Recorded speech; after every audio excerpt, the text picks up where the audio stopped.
কবিতাৰ শিৰোনামা বৰষুণ। আবৃত্তিকাৰ শ্ৰী বাস্তৱ বৰুৱা,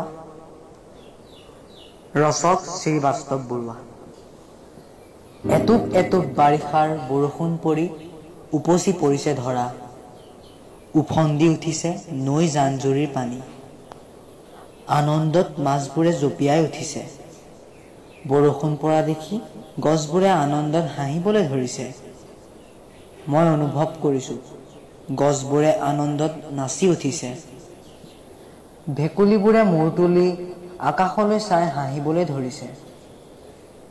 বৰষুণৰ টোপাল ফুলৰ পাহিত পৰাত ফুলবোৰে গাবলৈ ধৰিছে হেঁপাহৰ গান। কণ কণ মইনাহঁতে নদীত কাগজৰ নাও এৰি দিছে। নদীৰ সোঁতত নাওবোৰ আগবাঢ়ি যোৱাত সিহঁতে বৰ ৰং পাইছে। বৰষুণৰ টোপালবোৰ গছৰ পাতত পৰি সূৰ্যৰ পোহৰত মুকুতাৰ দৰে জিলিকি উঠিছে।